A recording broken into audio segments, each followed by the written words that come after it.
Bihar board 12वीं कक्षा के संगीत विषय का ये अंतिम चैप्टर है, जो कि अध्याय 6 है, जिसका नाम है भारतीय संगीत का संक्षिप्त इतिहास। ठीक है? तो हम भारतीय संगीत का एक संक्षिप्त इतिहास अध्याय 6 में समझेंगे और ये आपके संगीत विषय का अंतिम चैप्टर है, जिसका शॉर्ट नोट, ऑब्जेक्टिव और सब्जेक्टिव जो क्वेश्चन आंसर करवाएंगे, जो कि परीक्षा के लिए अत्यंत ज़रूरी है। ठीक है? तो चलिए शुरू करते हैं। पहला आता है प्राचीन कालीन संगीत क्या है। शॉर्ट नोट में पहला जो आएगा प्राचीन कालीन संगीत। तो संगीत का उल्लेख जो मिलता है हमें, वो कहाँ मिलता है? संगीत का उल्लेख वेदों से मिलता है। वेद से 4 वेद होते हैं, उस चारों वेद में ऋग्वेद, यजुर्वेद, सामवेद, अथर्ववेद। तो सामवेद में ही किसकी चर्चा की गई है? संगीत की चर्चा की गई है। तो संगीत का उल्लेख वेदों से मिलता है और किस वेद से? सामवेद से। नाट्य शास्त्र जो कि भरत मुनि माने जाते हैं इनके लाने वाले, में संगीत के सिद्धांत को दिया गया है। किसमें? नाट्य शास्त्र में जितने भी संगीत के सिद्धांत है उसको डाला गया है, जो कि भरत मुनि के द्वारा लिखा गया है। उस समय संगीत का प्रयोग यज्ञ, उपासना और नाट्य में होता था। कहने का मतलब है कि उस समय संगीत, किस समय? प्राचीन समय में संगीत का उपयोग जो होता था वो यज्ञ में किया जाता था, उपासना किसी प्रकार का करते थे तब उसमें, और नाट्य जो होता था उसमें किया जाता था। नाटक जिसे बोलते हैं। यह काल जो था, कौन सा काल? प्राचीन काल संगीत की सैद्धांतिक नींव का काल था। यानी संगीत के लिए सिद्धांत की रचना इसी काल में की गई थी। किनके द्वारा? भरत मुनि के नाट्य शास्त्र में संगीत के सिद्धांत को डाला गया था। ठीक। दूसरा देखिए, अब आ जाता है मध्यकालीन संगीत। वो तो प्राचीन संगीत था पहला, दूसरा था मध्यकालीन संगीत। तो मध्यकालीन संगीत में आपको भक्ति आंदोलन का प्रभाव भी देखने को मिला। ध्रुपद शैली का विकास हुआ, दरबारी संगीत का विस्तार हुआ, संगीतज्ञ तानसेन का योगदान था इसमें। किसमें? मध्यकालीन संगीत में। ये बस 4 चीज याद रखिएगा। जब भक्ति आंदोलन चला उसका प्रभाव था, इसके बाद ध्रुपद शैली का विकास हुआ, दरबारी संगीत का विस्तार हुआ और संगीतज्ञ तानसेन का क्या हुआ? योगदान इसमें, मध्यकालीन संगीत में। और इसके बारे में नोट में समझिए कि इस काल में संगीत लोकप्रिय भी हुआ और भाव प्रधान हुआ, यानी भाव आने लगा संगीत में। ठीक है? अब तीसरा आता है आधुनिक कालीन संगीत। 3 संगीत काल की बात हम कर रहे थे। प्राचीन बता दिए और मध्यकालीन बता दिए। अब आएगा आधुनिक कालीन आपको संगीत।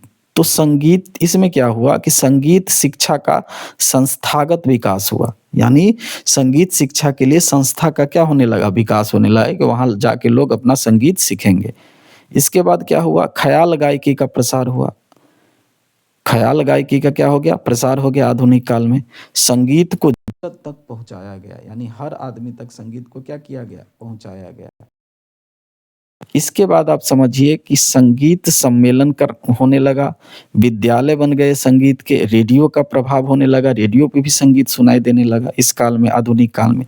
तो यह काल जो था आधुनिक शास्त्रीय संगीत का क्या हुआ? स्वर्ण युग माना जाता है। ये क्वेश्चन पूछ सकता है कि शास्त्रीय संगीत का स्वर्ण युग कौन सा काल था? तो आधुनिक शास्त्रीय संगीत का स्वर्ण युग माना जाता है आधुनिक कालीन संगीत को।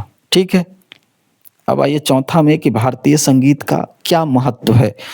तो महत्व ऐसा है कि सांस्कृतिक पहचान है भारत का संगीत।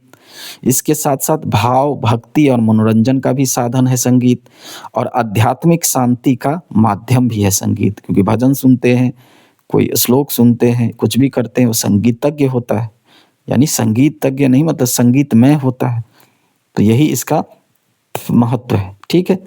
अब आते हैं ऑब्जेक्टिव के तरफ।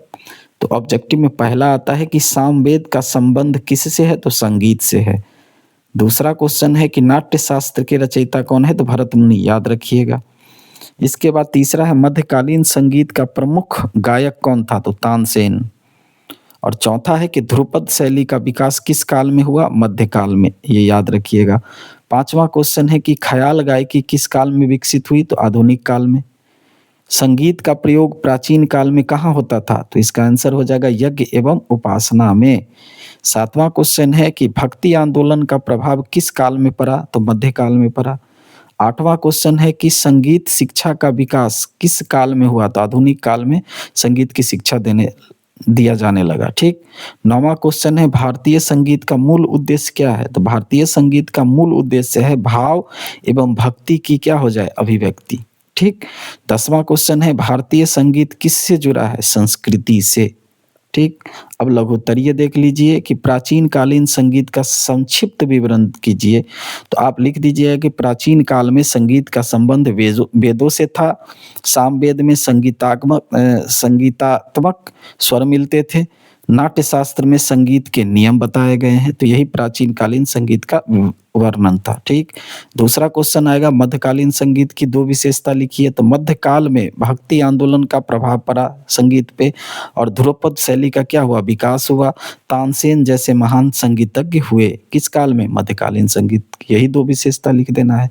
इसके बाद है आधुनिक काल संगीत की विशेषता बताइए। तो आधुनिक काल में संगीत की शिक्षा दिया जाने लगा, उसका विस्तार हुआ और ख्याल गायकी लोकप्रिय हुई, ठीक। अब दीर्घोत्तरीय जो 5 से 6 अंकों में पूछा जाएगा उसमें चौथा क्वेश्चन सीरियली है। तो चौथा है भारतीय संगीत के ऐतिहासिक विकास का वर्णन कीजिए।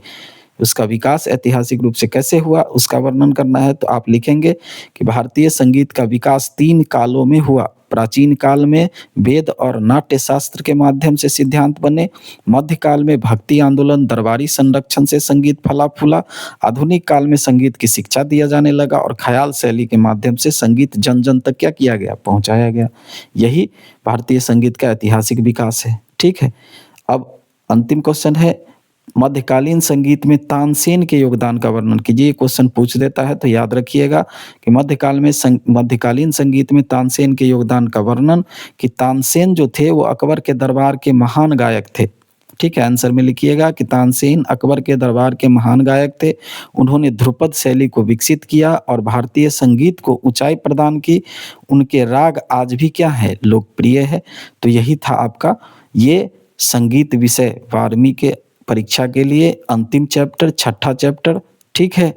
और इस 6 चैप्टर को आप अगर कर लेंगे तो लगभग क्वेश्चन आपके बन जाएंगे एग्जामिनेशन में, ठीक है। तो ये आज म्यूजिक का लास्ट हो गया। म्यूजिक छठा चैप्टर समाप्त हो गया। अब आप 6 चैप्टर का कॉन्सेप्ट, ऑब्जेक्टिव, सब्जेक्टिव ये सारा चीज अपना तैयार कर लेंगे और एग्जाम में जाके अच्छे से अच्छे नंबर प्राप्त करेंगे। धन्यवाद।